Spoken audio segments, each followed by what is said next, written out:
حضور غوث پاک کی کرامتیں اور کرامتیں بھی اتنی پکی ہے کہ آپ کے دور سے ایک کے بعد دوسرے کے بعد تیسرے پہنچ، اس طریقے سے چلتے چلتے جو کرامتیں ہم تک پہنچی یہ بھی سینکڑوں کی تعداد میں، سووں کی تعداد ہے۔ ایسی بڑی بڑی کرامتیں حضور غوث پاک رحمۃ اللہ تعالی علیہ سے قبول ہے۔ اور اس کے علاوہ حضور غوث پاک رحمۃ اللہ تعالی علیہ کا تعلیمی دور ہو، یہ بھی قابل ذکر ہے۔ آپ کا بچپن قابل ذکر ہے، آپ کی جوانی بھی قابل ذکر ہے، آپ کے مجاہدات، ریاضتیں، عبادتیں بھی قابل ذکر ہے، اور ساتھ ہی ساتھ آپ کا دینی کام، تعلیمی کام بھی قابل ذکر ہے۔ تو رشد و ہدایت کے طریقت کے ارشادات کا کام بھی قابل ذکر ہے، آپ کی کرامتیں بھی قابل ذکر ہے۔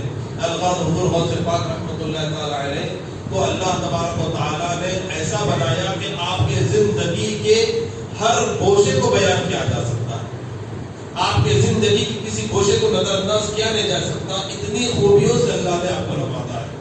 آپ کاروباری اعتبار سے دیکھیے، معاملات کے اعتبار سے دیکھیے، مال و دولت کے اعتبار سے دیکھیے، وہ بھی اتنا عظیم آپ کا کاروبار کہ اس کو بھی فراموش نہیں کر سکتے کوئی۔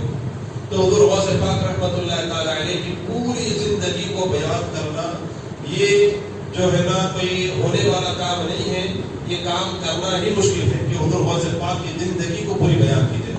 اللہ نے آپ کو اتنی خوبیوں سے نوازا ہے، لیکن الغرض ہم یہاں پر ہماری اصلاح کے لیے آپ کی زندگی کے چند گوشوں کو ذکر کرتے ہیں۔ رمضان المبارک تھا، یعنی رمضان المبارک سے قبل ایک دن پہلے 29 شعبان المعظم کو 1470 ہجری، بعض کے مطابق 471 ہجری سال کے مطابق حضور غوث پاک رحمۃ اللہ تعالی علیہ کی ولادت ہوتی ہے۔ حضور علیہ السلام وفات فرما چکے ہیں، اور آپ کی وفات کے لیے وفات کو 460 سال یا 461 سال ہو چکے ہیں۔ تو اس کے 460 یا 461 سال کے بعد حضور غوث پاک رحمۃ اللہ تعالی علیہ کی ولادت ہوتی ہے۔ گیلان نامی شہر میں آپ کی ولادت ہوتی ہے۔ اس کے بعد حضور غوث پاک رحمۃ اللہ تعالی علیہ جس وقت بچپن میں تھے، بڑا مشہور واقعہ ہے، آپ جانتے ہیں کہ آپ ماں کے پیٹ سے ہی ولایت کے ساتھ پیدا ہوئے۔ ایسا نہیں کہ آپ بعد میں محنت کیے، کسب کیے تو آپ کو ولایت سے نوازا گیا، بلکہ آپ کو بزرگان دین اس کے لیے کہتے ہیں مادر ذات ولی تھے آپ، یعنی ماں کی پیٹ سے ہی آپ ولید تھے۔ تو بتایا جاتا ہے کہ آپ کی والدہ ایک مرتبہ غور کی کہ آپ حضور غوث پاک رحمۃ اللہ تعالی علیہ جو ہے رمضان میں دودھ نہیں پیا کرتے تھے۔ رمضان میں سحر کے وقت سے لے کر افطار تک آپ دودھ نہیں پیتے تھے، پھر اس کے وقت جو کھانے پینے کا رمضان میں اس میں کھاتے پیتے، اس میں دودھ پیتے، لیکن بعد کے دنوں میں دودھ نہیں پیتے تھے۔ ایک مرتبہ ہوا یوں غالباً عید کا چاند تھا یا پھر اگلے آنے والے رمضان کا چاند تھا، لوگوں کو شبہ ہوا کہ چاند نظر آیا کہ نظر نہیں آیا۔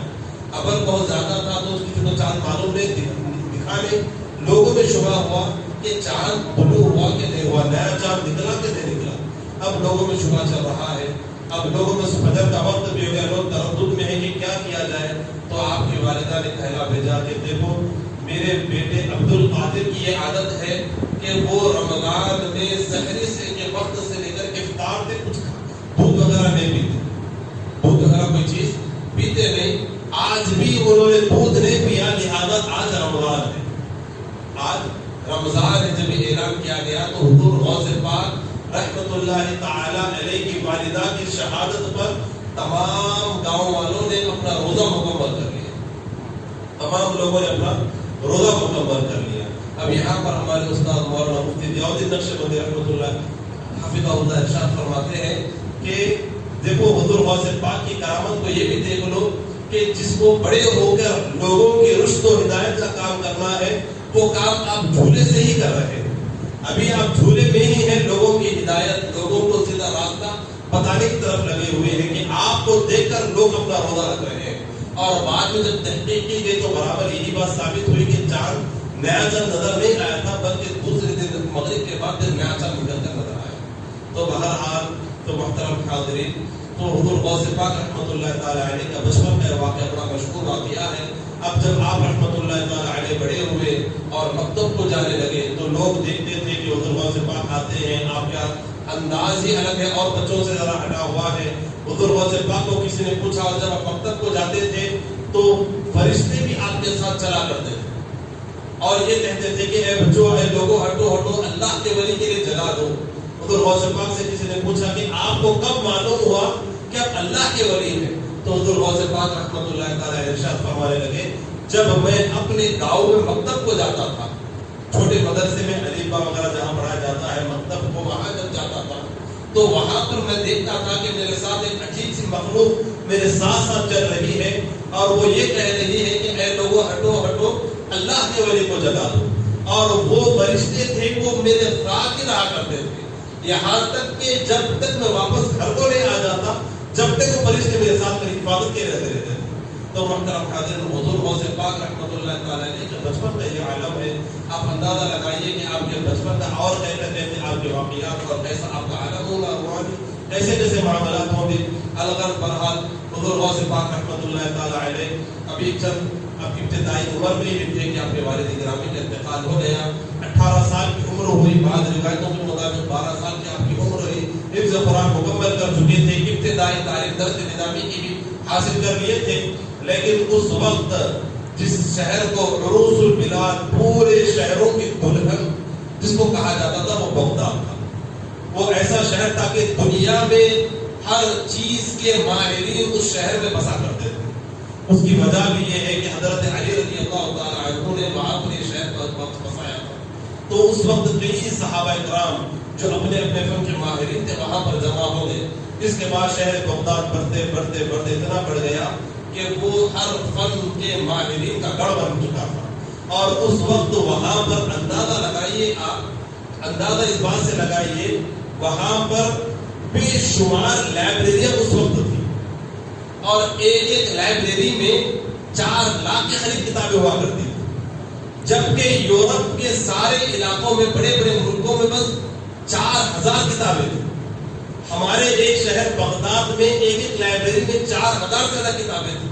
تو اندازہ لگائیے کہ مسلمانوں میں تعلیم کا کتنا عروج تھا. اسی لیے اس وقت کے جتنے لوگ نکلے ہیں, چاہے وہ سرجری کرنے والے ہو یا پھر جو ہے نا کیمیکل کے ہو, وہ تمام کے تمام مسلمان ہی تقریباً جو ہے نا مسلمان ہی ہیں جو ان علوم کو عروج تک پہنچائے. تو بہرحال حضور غوث پاک رحمۃ اللہ تعالی علیہ کی والدہ کی بارگاہ میں حاضر ہوتے ہیں. گیلان شہر ہے, بغداد سے کافی دور پر شہر ہے, وہاں پر حاضر ہوتے ہیں اور ہو کر اپنی والدہ کی بارگاہ میں عرض کرتے ہیں کہ امی جان میں چاہتا ہوں کہ میں علم دین سیکھنے کے لیے بغداد جاؤں, وہاں پر جاؤں اور صالحین کی نیک لوگوں کی صحبت میں رہوں, علم دین سیکھوں. تو آپ کی والدہ آپ کو روکتی نہیں علم دین سیکھنے سے. آپ کی والدہ علم دین سیکھنے سے آپ کو روکتی نہیں, حالانکہ آپ کی والدہ کی عمر کافی بڑی ہو چکی تھی اور حضور غوث پاک کے جو بھائی تھے وہ بھی چھوٹے تھے اور شوہر کا بھی انتقال ہو چکا تھا. یعنی آپ کی والدہ تنہا تھی اور ایک بیٹا تھا وہ چھوٹا تھا. حضور غوث پاک رحمۃ اللہ تعالی علیہ سمجھ کی عمر کو پہنچ چکے تھے, لیکن اب آپ پوچھ رہے ہیں کہ امی جان میں علم دین سیکھنے کے لیے بغداد جانا چاہتا ہوں. اب یہ اولیاء کا گھر ہے, اولیاء کا گھر ہے, یہ کسی کے اوپر اللہ کے اوپر جتنا توکل ہوتا ہے کسی اور کے اوپر توکل نہیں ہوتا. تو آپ کہتی ہیں کہ بیٹا ضرور جا. اس کے بعد آپ اندر جاتی ہیں, جا کر جو ہے نا آپ کے والد گرامی جو درگاہ چھوڑ کر گئے تھے جس میں سے حضور غوث پاک کا حصہ 40 اشرفیہ, آپ کے بھائی کا حصہ 40 اشرفیہ بنتے تھے, تو وہ لے کر آتی ہے کہ بیٹا یہ تمہارے والد گرامی کا چھوڑا ہوا درگاہ ہے جو اب تک جس کو میں نے امانت کے طور پر سوال کر رکھا ہے. اب کیونکہ تم علم دین سیکھنے کے لیے جا رہے ہو, وہاں پر مال کی بھی ضرورت ہو سکتی ہے اور شاید ہماری تمہاری یہ آخری ملاقات, شاید ہماری تمہاری یہ آخری ملاقات ہو اور آپ کے والد کی امانت اور آپ کی امانت جو میرے پاس ہے میرے پاس ہی نہ رہ جائے. اسی لیے آپ کی امانت آپ کو دے رہی ہوں. آپ کے والد گرامی کے انتقال کے وقت ان کا مال جو کچھ تقسیم ہوا, میرا مال ہٹانے کے بعد, میرا ترکہ ہٹانے کے بعد آپ کے بھائی اور آپ کے حصے میں 40 اشرفیہ آئی ہیں. یہ 40 اشرفیہ لے کر تم اپنے سفر کے لیے روانہ ہو جاؤ. اس کے بعد آپ کی والدہ آپ کے لباس میں 40 اشرفیہ وصی دیتی ہیں اور فرماتی ہیں کہ بیٹا چاہے اس کو وصیت سمجھو کہ نصیحت سمجھو. وصیت وہ اچھا مشورہ جو انسان اپنے آخری وقت دیتا, انسان اپنے زندگی کے آخری لمحات میں آخری مرتبہ کسی سے بات کرتے ہوئے کچھ مشورہ دے تو اس کو وصیت کہتے ہیں، اور یوں ہی کسی کو اچھا مشورہ دے تو نصیحت کہتے ہیں۔ تو آپ کی والدہ فرماتی کہ بیٹا چاہے تو اس کو نصیحت سمجھو، یا پھر کیونکہ تمہاری آخری ملاقات ہے اسی لیے چاہے اس کو وصیت سمجھو۔ میری وصیت یا نصیحت یہ ہے کہ زندگی میں کبھی جھوٹ نہیں بولو، کچھ بھی ہو جائے جھوٹ نہیں بولو۔ حضور غوث پاک رحمۃ اللہ تعالیٰ علیہ اپنی والدہ کی اس نصیحت کو اپنے دامن سے لپٹا لیتے ہیں، اور وہاں سے مہدیین اشرفیوں کو لے کر وہاں سے نکل کر بغداد کی طرف روانہ ہو جاتے ہیں۔ حضور غوث پاک رحمۃ اللہ تعالیٰ علیہ جب بغداد کے سفر پر روانہ ہوتے، قافلے کے ساتھ جا رہے ہیں، راستے میں ڈاکوؤں کا ایک لشکر، ایک گروہ آتا ہے اور حضور غوث پاک رحمۃ اللہ تعالیٰ علیہ کے قافلے کو لوٹ لیتا ہے۔ آپ جانتے ہیں، باقی کی تفصیلات میں آپ کے سامنے بیان نہیں کروں گا، تو بہرحال واقعی آپ کے قافلے کو لوٹ لیتا ہے، اور ایک شخص ڈاکوؤں میں سے آپ کے سامنے آ کر کہتا ہے کہ لڑکے بتاؤ تمہارے پاس کیا ہے؟ حضور غوث پاک رحمۃ اللہ تعالیٰ علیہ فرماتے ہیں کہ میرے پاس 40 اشرفیہ ہیں، میرے پاس 40 اشرفیہ ہیں۔ وہ آگے تلاشی لیتا ہے لیکن کہ اس کو نظر نہیں آتے، تو اس کا تو سمجھتا ہے کہ چاہے شاید نوجوان ہے، اس سے مذاق کر رہا ہے، دیکھ کر خاموش چلا جائے۔ اس کے بعد دوسرا ڈاکو آتا ہے، پھر پوچھتا ہے کہ بتاؤ کیا ہے؟ تو آپ فرماتے ہیں 40 اشرفیہ ہے۔ تو پھر وہ بھی دیکھا تو کہیں دکھتے نہیں، تو اس کے بعد لوگوں کو ڈاکو کو غصہ آیا، وہ حضور غوث پاک کو لے کر اپنے سردار کے پاس لے جاتے ہیں اور کہتے ہیں کہ سردار یہ نوجوان لڑکا ہے اور ہم سے مذاق کر رہا ہے۔ تو سردار کیا پوچھتے ہیں کیا بول کے مذاق کر رہا ہے؟ کہتا ہے کہ 40 اشرفیہ ہے لیکن تلاشی لینے پر کہیں مل نہیں رہے۔ تو وہ ڈاکو کو پوچھتے ہیں کہ کیا ہے تمہارے پاس؟ تو آپ وہاں پر ہی فرماتے ہیں کہ میرے پاس 40 اشرفیہ ہے۔ وہ کہتا کہ ہے تو نکال کر دو۔ حضور غوث پاک رحمۃ اللہ تعالیٰ نے نکال کر دے دیتا۔ اب اتنا دیکھنا تھا، ڈاکوؤں کا سردار دیکھ کر بڑا ہنستا ہے، کھل کھلا کر ہنستا ہے، قیدیں لگا لگا کر ہنستا ہے، اور کہتا ہے ارے کیسے نادان نوجوان ہو تم، جتنے ڈاکوؤں نے تلاشی لی لیکن نظر نہیں آئے، اگر تم یہ بول دیتے کہ نہیں تھے تو بات ہی ختم ہو جاتی۔ اتنے نادان ہو کہ اپنے 40 اشرفیوں کو نہیں بچا سکے، اب بغداد جا کر تم کیا بڑا کام کر لو؟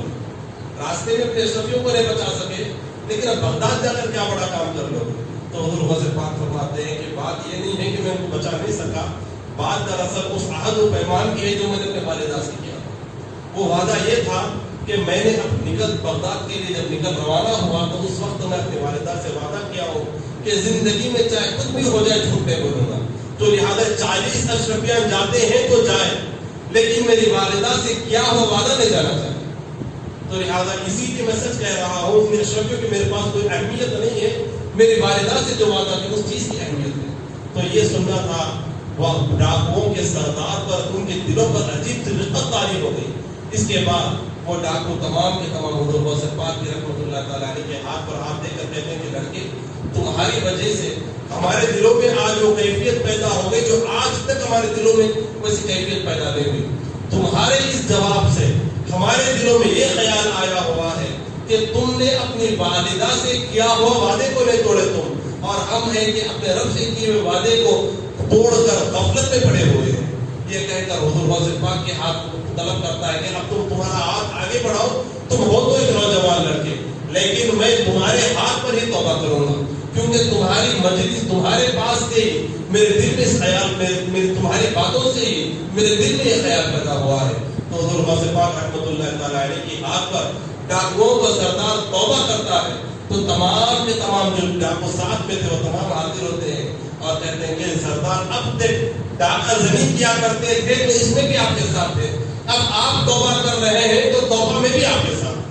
تو تمام کے تمام ڈاکو توبہ کرتے ہیں، اور قلائد الجواہر بڑی بڑی کتابوں میں لکھا گیا ہے کہ وہ وقت کے ڈاکو اپنے اپنے وقت کے اور اپنے اپنے علاقوں کے نامور اولیاء میں شمار ہونے لگا۔ اب توبہ بھی کیسی توبہ ہے، دیکھیے حضور غوث پاک توبہ کرا رہے ہیں، وہ ڈاکو توبہ کر رہا ہے، تو پتہ نہیں کیسی توبہ کیا ہو کہ ولایت کے بڑے بڑے درجات تک پہنچ چکے۔ اللہ ہم تمام کو بھی ایسی توبہ عطا فرمائے، آمین۔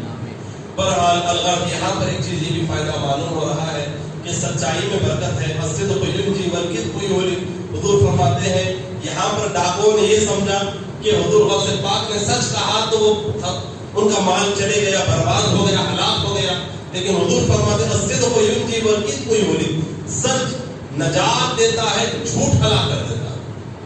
سچ نجات دیتا ہے، جھوٹ ہلاک کر دیتا ہے۔ اب یہاں پر ایسے وہ کچھ دیر کے لیے حضور غوث پاک کا مال ڈاکوؤں کے ہاتھ میں آ گیا۔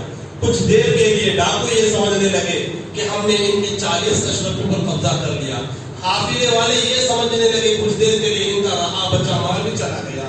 لیکن صدق حضور نے جو فرمایا بالکل سچ فرمایا۔ حضور نے فرمایا کہ سچ نجات دیتا ہے اور جھوٹ ہلاک کر دیتا ہے۔ حضور غوث پاک نے سچ فرمایا تو آپ کو نجات ملی، آپ کا مال بھی آپ کو ملا، قافلے والوں کا لوٹا ہوا مال بھی واپس کر دیا گیا، اور ساتھ ہی ساتھ ڈاکوؤں کو بھی توبہ کی توفیق نصیب ہوئی۔ تو لہٰذا محترم حاضرین، سب میں نجات ہے۔ بہرحال حضور غوث پاک رحمۃ اللہ تعالیٰ علیہ بغداد پہنچنے کے بعد مدرسہ نظامیہ، بغداد کا مشہور مدرسہ تھا، وہاں پر تشریف لے جاتے ہیں۔ یہ وہی مدرسہ ہے جس کے پرنسپل آج تک حضور غوث پاک کے جس سال آپ بغداد گئے، اسی سال امام غزالی رحمۃ اللہ تعالیٰ نے بغداد سے نکل کر اپنے علاقے کو چلے گئے۔ امام غزالی تصوف کے سب سے بڑے امام، احیاء العلوم جیسی مشہور کتاب جس میں آپ نے تصوف گدیوں کو کھول کر آپ نے رکھ دیا ہے، تو وہ بھی بغداد میں رہتے تھے۔ اور حضور غوث پاک جس مدرسہ میں تعلیم حاصل کرنے کے لیے گئے، امام غزالی اس مدرسے کے پرنسپل بھی رہے۔ جس وقت حضور غوث پاک رحمۃ اللہ تعالی علیہ اس مدرسے میں جس سال بغداد یا تشریف لے گئے کیلان سے، آپ وہاں بغداد کو چھوڑ کر اپنے علاقے کو چلے گئے حضرت امام غزالی رحمۃ اللہ تعالی علیہ۔ حضرت محترم حاضرین، حضور غوث پاک رحمۃ اللہ تعالی علیہ بغداد شریف پہنچے، 18 سال کی عمر ہے مشہور اور جمہور روایات کے مطابق۔ اس کے بعد حضور غوث پاک رحمۃ اللہ تعالی علیہ اکتساب علم میں مشغول ہو گئے، علم حاصل کر رہے ہیں، اور 7 سال تک تسلسل آپ نے علم حاصل کیا مدرسے میں۔ اور آپ جانتے ہیں کہ علم حاصل کرتے ہوئے کوئی کام کرنا اور علم میں مہارت پیدا کرتے کوئی کام کرنا یہ بڑا مشکل چیز ہوتی ہے۔ یا تو آدمی پورا علم میں منہمک نہیں ہو سکتا، اگر ہو جائے تو دوسرا کام صحیح طریقے سے کر نہیں سکتا۔ یہ علم سیکھنے والے چاہے دنیا کا ہو یا دین کا ہو لوگ جانتے ہیں، جو مہارت حاصل کرنا چاہتے ہیں ان کو کتنی دقتیں پیش آتی ہیں۔ بہرحال حضور غوث پاک رحمۃ اللہ تعالیٰ بحیثیت طالب علم بغداد گئے، مدرسے نظامیہ میں تعلیم حاصل کی۔ اب مدرسہ آپ کے دل میں خیال رہے گا کہ ہاں آپ کے بھی مدرسے ہم دیکھ رہے ہیں، شاید حضور غوث پاک بھی جب کے مدرسے میں گئے ہوں گے، تو یاد رکھیں مدرسہ تو تب بھی تھا، آج بھی ہے۔ اللہ نے چاہا تو قیامت تک مدرسے رہیں گے، لیکن ان کی نوعیتیں بدلتے رہیں گی۔ یاد رکھیں آج کا جو مدرسہ ہے بس طالب علم کو مدرسے کے اندر جانا ہے، اور اہل خیر حضرات کا اتنا دیا ہوا ہمارے مدرسوں میں ہے کہ طالب علم کی فیس بھی معاف، کھانا بھی معاف، کپڑے بھی اگر ضرورت مند ہو مدرسے کی جانب سے کپڑے بھی دلائیں گے، پڑھنے کے لیے کتابیں بھی دیں گے، لکھنے کے لیے کاپیاں اور قلم بھی دیں گے، اور ساتھ ہی ساتھ اس کی صحت کے معاملات اور علاج و معالجہ بھی کا ابتدائی جو مراحل ہوتے ہیں اس کا خرچ مدرسہ برداشت کرے گا۔ آج کے مدرسے اتنی سہولت دے دیں اور طلبا سے بس ایک ہی بات کہہ رہے ہیں کہ بھائی تم پڑھنے کے لیے تو پڑھ کر دے دو، پڑھنے کے لیے تم پڑھ لو، بس باقی سب ہم ذمہ دار۔ آج کے مدرسوں میں اتنی سہولت ہے، لیکن حضور غوث پاک رحمۃ اللہ تعالیٰ جس مدرسے میں گئے تھے اس وقت مدرسے ایسے نہیں ہوتے۔ اس وقت مدرسوں کا ٹائم ٹیبل بھی نہیں ہوتا تھا کہ استاد 9 بجے آئیں گے، اس کے بعد پھر 1 گھنٹہ چلے گا، پھر 1 گھنٹہ چلے گا، ایسا نہیں ہوتا تھا۔ بلکہ اس کوئی مشہور محدث ہوتے تو ان کے بارے میں مشہور بات معلوم ہوتی کہ اس جگہ پر آ کے وہ پڑھائیں گے، ایک 4 دیواری بنا دی جاتی، اس کے اوپر جو ہے نا تھوڑا سا چھت ڈالا جاتا کہ بارش ہو تو کسی کو ڈسٹرب نہ ہو پڑھنے میں، بس استاد کبھی بھی کسی بھی وقت آ سکتے تھے۔ طالب طلبا بس وہاں پر بیٹھے ہوئے رہنا ہے، استاد کا انتظار کرتے کرتے استاد آگے درس دے دیے، فقہ کے استاد آئے پڑھا دیے، اصول کے استاد آگے پڑھا دیے، تفسیر کے آئے پڑھا دیے، اصول کے آئے، اصول تفسیر کے آئے پڑھا دیے، اصول حدیث کے آئے پڑھا دیے، ادب کے آئے پڑھا دیے۔ ایسا معمول رہتا تھا، کوئی وقت نہیں ہوتا تھا، بس طلبا کو انتظار اور فن سیکھنے میں مشغول ہونا رہتا تھا۔ اور استاد سبق پوچھ بھی آج کیا پڑھ کے آئے، بس ایسا بھی نہیں کہ چلو کتاب لاؤ، چلو سنو میں پڑھا رہا ہوں لہٰذا استاد پڑھنا شروع کر دیا، ایسا بھی نہیں۔ بھائی ابھی طلبا کو تم چلو پڑھو، پڑھ کے سنو میں تم کو سمجھاؤں گا، ایسا بھی نہیں۔ بلکہ تعلیم ایسی ہوتی تھی، شیخ الاسلام خود ارشاد فرماتے ہیں کہ تعلیم ایسی ہوتی تھی کہ طلبا خود پڑھ کر آتے، اس کے بعد کہتے کہ حضرت ہم نے یہاں سے یہاں تک پڑھا، اس کا ہم نے یہ معنی ہم نے سمجھا، کیا یہ درست ہے؟ تو استاد جو ہے نا اگر وہ معنی جو سمجھے ہیں، مفہوم جو مطلب سمجھے ہیں وہ صحیح ہوتا تو بتاتے ہیں ہاں یہ صحیح ہے، اور بھی کچھ باتیں بتانی ہوتی تو بتا دیتے، پوری کتاب وہ خود پڑھا دیتے۔ طالب علم خود پڑھنا، اپنا ذہن لگانا، اپنی طرف سمجھنا، اس میں جو اشکالات ہو وہ پوچھنا، تو استاد جب جا کر اسی سمجھا کرتے تو مدرسے برال ایسے ہوتے تھے۔ اب اندازہ لگائیے کتنی محنت کے ساتھ پڑھنا ہوگا۔ اب اتنی تفصیل بتانے کی وجہ یہ ہے، اصل بات اب جو بیان کرنے والا ہوں وہ اصل بات ہے، اتنی محنت کے ساتھ پڑھنا ہوتا تھا۔ اس کے بعد ہوا یوں کہ آپ کے دور طالب علمی میں بغداد میں قحط پڑا، بغداد میں قحط ہوا، اور یوں قحط ہوا کہ کئی سال تک بارشیں نہیں ہوئی، زمینیں سوکھ گئی، لوگ مقبوض لا یموت، یعنی بس اتنا کھانا کہ جس کو کھا کر اپنی جان بچا سکے اس کے لیے بھی ترستے رہے۔ لیکن اور کئی لوگ تو وہ رہے جنہوں نے الگ الگ علاقوں کی طرف ہجرت کر لی، کئی لوگ وہ رہے طلباء میں سے، بعض لوگ تعلیم چھوڑ کر چلے گئے۔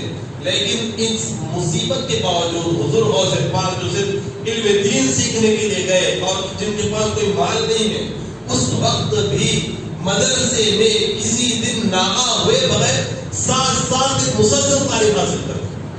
اب اندازہ لگائے کس توجہ کے ساتھ، کس دلچسپی کے ساتھ آپ نے علم حاصل کیا۔ تو محترم حاضرین، اس کے بعد اس کے ساتھ ساتھ پھر آپ کا معاملہ اپنے ساتھیوں کے ساتھ یوں ہوتا کہ اگر کچھ آپ کو کھانے پینے کے لیے مل جاتا تو پہلے اپنے ساتھیوں کا خیال کرتے، پہلے اپنے ساتھیوں کا خیال کرتے تھے۔ تو اس محنت کے ساتھ، مشقت کے ساتھ آپ نے علم دین سیکھا۔ جب 25 سال کی عمر تک آپ علم دین سیکھے، اس کے بعد آپ رحمت اللہ تعالی علیہ باطن کی اصلاح کرنے میں اور باطنی علوم سیکھنے میں مشغول ہو گئے۔ حضرت ابو سعید مخرمی بات کرتے مخزومی رحمت اللہ تعالی علیہ کے ہاتھ پر آپ نے بیعت کی، اور آپ کے ہاتھ پر بیعت کر کر آپ نے علوم طریقت وہاں ان کے پاس سے سیکھے، اور ان کے ہاتھ پر آپ نے سلوک طے کیا۔ اب حضور غوث پاک رحمت اللہ تعالی علیہ کا سلوک کا معمول دیکھیے۔ آپ حضور غوث پاک خود ارشاد فرماتے ہیں، اور حضرت شیخ عبدالحق محدث دہلوی رحمت اللہ تعالی علیہ اخبار الاخیار کتاب ہے، جس میں اولیاء کی سب سے مستند کتاب اخبار الاخیار، اولیاء کے واقعات جس کتاب میں ہو، جسے حدیث کی سب سے معتبر کتاب بخاری شریف ہے، صحیح بخاری شریف ہے حدیث کی معتبر کتاب، اس کے پائے کی کوئی کتاب نہیں۔ ایسے اولیاء کے تذکروں پر سب سے معتبر کتاب اخبار الاخیار، حضرت شیخ محدث دہلوی رحمت اللہ محدث دہلوی رحمت اللہ تعالی علیہ کی کتاب ہے۔ آپ فرماتے ہیں کہ حضور غوث پاک رحمت اللہ تعالی علیہ نے اتنی مشقت اور شدت کے ساتھ آپ نے ریاضتیں کی، اور اتنی تکالیف کو آپ نے برداشت کی کہ آپ کے ہم عصر جتنے بھی علماء تھے، جتنے بھی اولیاء تھے، آپ کے وقت میں کسی نے اتنی مشقتیں مجاہدتیں کر ہی نہیں سکی کوئی، اور اتنی شدت انہیں برداشت ہی نہیں کری۔ اتنی شدت اور تکلیف کے ساتھ برداشت کرتے ہوئے آپ نے اللہ کو پانے کے لیے مجاہدات آپ نے کی۔ اب حضور غوث پاک رحمت اللہ تعالی علیہ خود اپنے مجاہدات کے متعلق حضرت ابو سعود خورک حلیمی رحمت اللہ تعالی علیہ سے ارشاد فرماتے ہیں، آپ فرماتے ہیں کہ عراق کے صحراؤں میں تقریباً 25 سال حضور غوث پاک رحمت اللہ تعالی علیہ عراق کے جنگلوں میں بغداد سے علم دین سیکھ کر فارغ ہو گئے، تو 25 سال عراق کے جنگلوں میں رہے۔ آپ فرماتے ہیں کہ عراق کے جنگلوں میں میں نے اس طریقے سے عبادتیں کی اور لوگوں سے اتنا گمنام ہو کر میں نے زندگی گزاری کہ نہ ہی میں کسی آدمی کو پہچانتا تھا اور نہ ہی اللہ کی مخلوق مجھ سے واقف، نہ لوگ مجھ کو پہچانتے نہ میں لوگوں کو پہچانتا۔ اور ان جنگلوں کے عالم یوں ہوتا کہ بس اوقات جنات بھی میرے پاس سلوک کی تعلیم کے لیے آتے تو میں ان کو سلوک کی تعلیم دیا کرتا۔ پھر آگے فرماتے رجال الغیب بھی میرے پاس آتے۔ رجال الغیب کون؟ وہ اولیاء اکرام جو اپنی زندگی کے حالات میں زندگی گزارتے اچانک لوگوں کی نظروں سے غائب ہو گئے ہو، پھر کسی کو کبھی نظر ہی نہیں آئی، جیسے حضرت خواجہ غریب نواز رحمت اللہ تعالی علیہ کی فرزند بھی رجال الغیب میں سے ہے۔ حضرت خواجہ غریب نواز رحمت اللہ تعالی علیہ کے فرزند بھی رجال الغیب میں سے ہے۔ وہ یوں ہی کم ہو گئی، بس پھر اس کے بعد کسی کو ان کا خبر نہ ہوئی۔ تو حضور غوث پاک فرماتے ہیں کہ رجال الغیب میں سے کئی رجال الغیب میرے پاس آتے آ کر مجھ سے سلوک کی تعلیم حاصل کرتے تو میں ان کو تصوف کو سلوک کی تعلیم ان کو دیا کرتا تھا، ان کو سلوک کی منازل کو میں طے کرایا کرتا تھا۔ اور آپ فرماتے ہیں کہ ابتدائی ایام میں جب میں مجاہدے کیا کرتا تھا تو میرا معمول یہ تھا کہ میں کوئی چیز قبول ہی نہیں کرتا، کوئی چیز کھاتا پیتا ہی نہیں، یہاں تک کہ اپنا گلا خود گھونٹ کر رہتا تھا۔ پھر فرماتے ہیں کہ پھر جب بھوک کی شدت ہو گئی، ایک وقت ایسا آیا تو 1 سال میں نے ایسے گزارے کہ 1 سال میں کوئی پانی ہی نہیں پیا، بلکہ کہیں کچھ مل جاتا کھانے کے لیے تو اٹھا کر کھا لیتا، اور 1 سال پانی پیے بغیر گزارا۔ اس کے بعد 1 سال میں نے اپنے نفس کو مارنے کے لیے، اپنے نفس کو دبانے کے لیے 1 سال صرف میں نے پانی پر گزارا، کوئی چیز کھائی نہیں ہوئی، 1 سال صرف پانی پر گزارا، 1 سال صرف جو چیز مل گئی اٹھا کر کھا لیے، اور 1 سال صرف پانی پی کر گزار لی۔ پھر حضور غوث پاک خود فرماتے ہیں، حضرت ابو سعید خریمی خود اس کے راوی ہیں جو حضور غوث پاک سے اپنے کانوں سے بات سنے ہیں، اور علامہ یحییٰ تابانی رحمۃ اللہ تعالی قواعد الجواہر اپنی کتاب میں اس بات کو لکھ رہے ہیں، تو آپ فرماتے ہیں کہ 1 سال تک نہ میں کچھ پیا، 1 سال بغیر کھائے کی گزارا، 1 سال بغیر پی کی گزارا، پھر 1 سال ایسا گزرا کہ 1 سال تک نہ میں کچھ کھایا نہ کچھ پیا اور نہ ہی کسی رات کو میں سویا۔ اس طریقے سے میں ریاضتوں میں مجاہدوں میں مشغول ہو گیا۔ اس کے بعد حضور غوث پاک رحمۃ اللہ تعالیٰ علیہ ارشاد فرماتے ہیں، یہ تو آپ کے ابتدائی ایام ہے ریاضت و مجاہدے کے، اللہ کو پانے کے لیے، اپنے نفس کو مارنے کے لیے۔ اس کے بعد حضور غوث پاک رحمۃ اللہ تعالیٰ علیہ ارشاد فرماتے ہیں، حضرت شیخ عبدالحق محدث دہلوی رحمۃ اللہ تعالیٰ علیہ اپنی کتاب اخبار الاخیار میں اس کو روایت کر رہے ہیں، فرماتے ہیں کہ حضور غوث پاک رحمۃ اللہ تعالیٰ علیہ شام 40 سال تک، مشہور روایت ہے، 40 سال تک عشاء کے وضو سے فجر کی نماز ادا فرمائی، عشاء کے وضو سے فجر کی نماز ادا فرمائی، اور فرماتے ہیں ان میں سے 15 سال میں نے ایسے گزارے کہ روزانہ رات میں 1 پاؤں پر کھڑا ہو جاتا اور 1 ہاتھ سے دیوار میں جو میخ لگی ہوتی اس کا سہارا لیتا، اس پر کچھ ٹیک لے لیتا اور قرآن کی تلاوت نماز میں شروع کر دیتا، اور یہاں تک کہ فجر کا وقت ہونے تک 1 قرآن میری مکمل ہو جاتی۔ مسلسل 15 سال میں نے اس طریقے سے گزارے، اور فرماتے بسا اوقات 3 دن سے لے کر 40 دن تک، کبھی کبھی 3 دن، کبھی 5 دن، کبھی 40، کبھی 10 دن کی سعودی، کبھی 40 دن تک ایسے بھی گزرے ہیں کہ میں نے نہ کچھ کھایا نہ کچھ پیا نہ سویا، بس عبادت میں ہی مشغول رہا۔ تو اتنی کٹھن عبادتیں مجاہد حضور غوث پاک نے فرمائے۔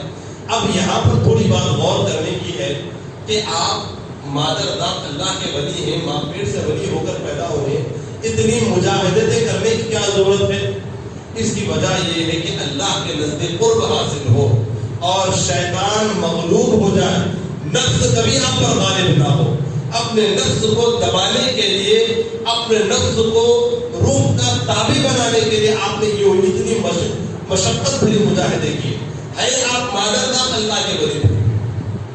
اب اندازہ لگائیے کہ پھر ہم کو کتنی عبادتیں کرنی ہوں گی، اور ہمارا نفس ایسا نفس کہ شاید ہی اتنا موٹا نفس شاید کسی کا ہو بھی نہ، ہمارا نفس بھی ایسا موٹا، تو پھر ہم کو کتنی عبادتیں، کتنی ریاضتیں کرنی چاہیے۔ لیکن کیا ہم روزانہ 5 منٹ تو عبادتوں اور ریاضتوں میں گزار رہے ہیں؟ اور عام عبادتیں ریاضتیں تو دور کی بات ہے، اللہ کی جانب سے جو فرائض ہم پر ہے کسی بھی حال میں کرنا ہے، جس سے چھٹکارا ممکن ہے موت اور بے ہوشی کے علاوہ اور پاگل پن کے علاوہ، یہ فرائض ہم سے کبھی جدا ہونے والے نہیں۔ ایسے فرائض سے بھی ہم لاپرواہی کر رہے ہیں، ایسے فرائض سے بھی ہم لاپرواہی کر رہے ہیں، تو اندازہ لگائیے کس قدر شیطان کا غلبہ ہمارے پر ہو گیا ہے کہ اللہ کی جانب سے فرض ہے لیکن ہم کو تھوڑا اس کا خوف نہیں ہے۔ اللہ فرمائے کسی بھی حال تم پہ کام کرنا ہی کرنا ہے، لیکن کیا ہمارے دلوں میں اللہ کا خوف آ رہا ہے کہ اللہ فرمائے کرنا ہے کہ ہم ڈر رہے ہیں؟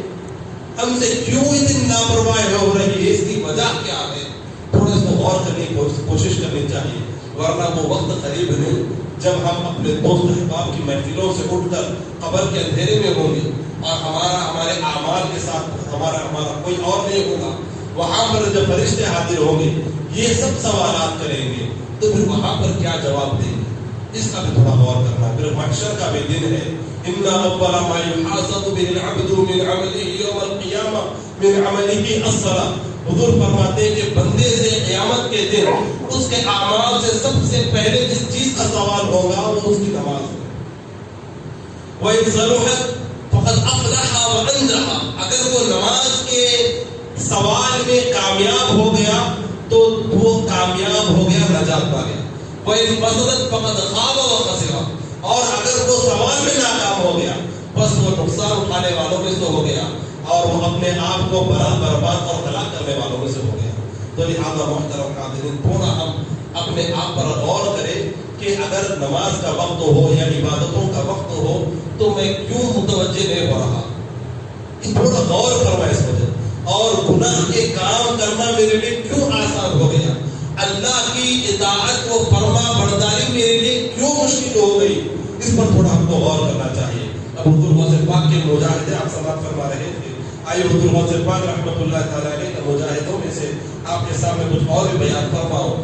حضور غوث پاک فرماتے ہیں کہ بغداد میں ایک برج تھی، ایک پل تھا، اس کو برج البغداد، بغداد کی برج اس کو لوگ کہا کرتے تھے۔ لوگوں کا آنا جانا بہت کم وہاں سے ہوتا تھا، کوئی بغداد کے باہر جانے والا ہوتا تو وہاں سے جاتا، اندر آنے والا ہوتا تو وہاں سے آتا تھا۔ حضور غوث پاک رحمۃ اللہ تعالیٰ علیہ 11 سال تک اس برج کے نیچے رات دن وہاں پر رہ کر آپ عبادت میں گزارے۔ اس کے بعد کیونکہ آپ عرب کے رہنے والے نہیں تھے، گیلان کے فارسی آپ کی مادری زبان تھی، حضور غوث پاک کی زبان عربی نہیں تھی، مادری زبان، ان کی مادری زبان فارسی تھی، تو آپ کیونکہ عجم فارس کا عربی کا پھر عربی لوگ کو عجم ہی کہتے ہیں، جو عربی بولنے والے علاقوں میں اس کو عربی کہتے ہیں۔ اس کے علاوہ دنیا بھر کے کسی بھی علاقے سے ہو جہاں پر عربی نہیں بولی جاتی، اس علاقے کے آدمی کو عرب کے لوگ عجمی کہتے تھے۔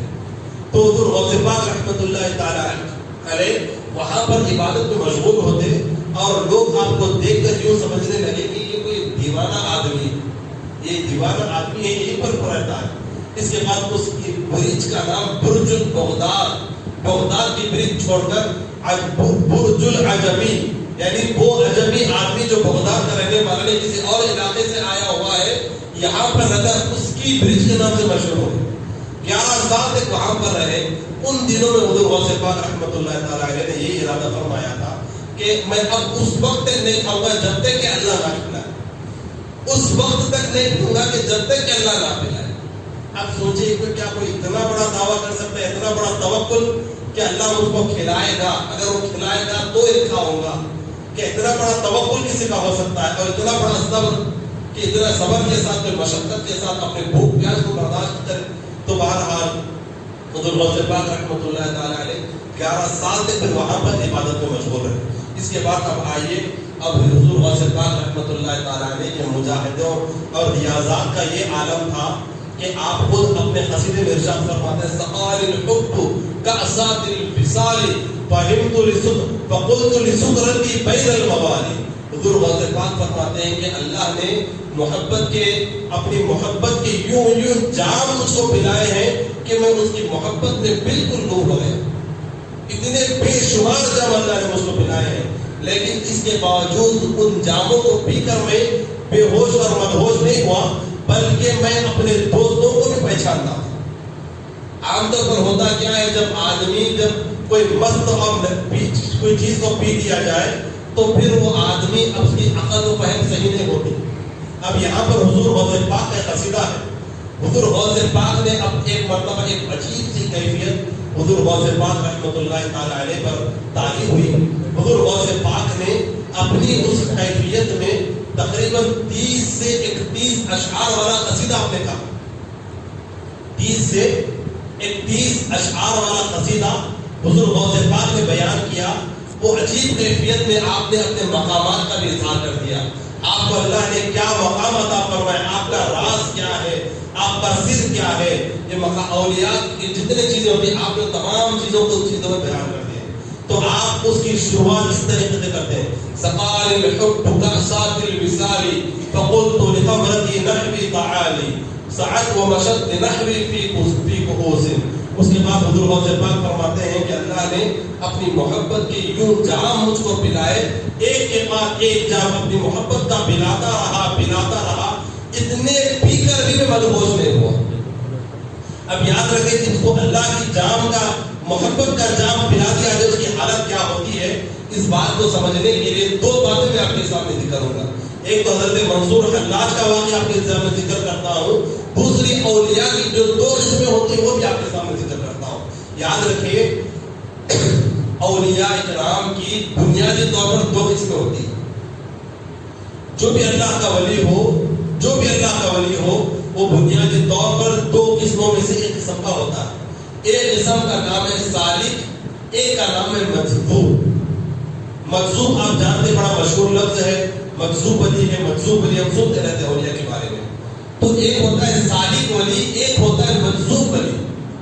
سالک ولی وہ ہوتا ہے جو اللہ کا قرب پاتے ایک وقت ایسا آتا ہے کہ اللہ کی تجلیات کو اپنے آنکھوں سے دیکھ لیتا ہے، لیکن پھر بھی اس کی عقل سلامت رہتی ہے اور بھی منازل کو طے کرتے آگے بڑھ جاتا ہے۔ اس کو کہتے ہیں سالک۔ دوسرا ولی وہ ہوتا ہے جس کو مجذوب کہتے ہیں، وہ اللہ کا قرب پاتے ایک مرتبہ اللہ کی تجلیات کو دیکھ لیا تو ان تجلیات میں گم ہو جاتا ہے، تو اس کے بعد اس کی عقل سلامت نہیں رہتی، اس کی عقل اس سے ہٹ جاتی ہے۔ اب جدھر دیکھو جدھر سوچو بس خدا کے وہ تجلیات اس کے ذہن اور اس کی آنکھوں میں پھرا کرتے ہیں۔ اب اس کی عقل سلامت نہیں رہتی، ایسے مجذوب ولی کی عقل بھی سلامت نہیں رہتی، اسی لیے اس کے اوپر نمازیں بھی فرض ختم ہو جاتی، روزوں کی فرضیت بھی ختم ہو جاتی، شرعی احکام کا وہ مکلف نہیں رہتا۔ تو بنیادی طور پر اولیاء کی دو قسمیں ہیں، ایک ہے سالک، ایک ہے مجذوب۔ اس کی مثال یوں سمجھیے، عام طور پر میں اس کی مثال ذکر کرتے رہتا ہوں، آپ اس کی مثال یوں سمجھیے کہ ہم میں سے کوئی دو دوست مل کر یہاں جرچلے کے ریلوے اسٹیشن پر سوار ہو گئے، منزل ہماری حیدرآباد کو روانہ ہو گئے، حیدرآباد کو جا رہے ہیں، راستے میں ٹرین رک گئی اور جو ہے نا شاد نگر کے اسٹیشن پر ہم لوگ اتر گئے۔ اب دو دوست ہیں، منزل سب کی حیدرآباد ہے۔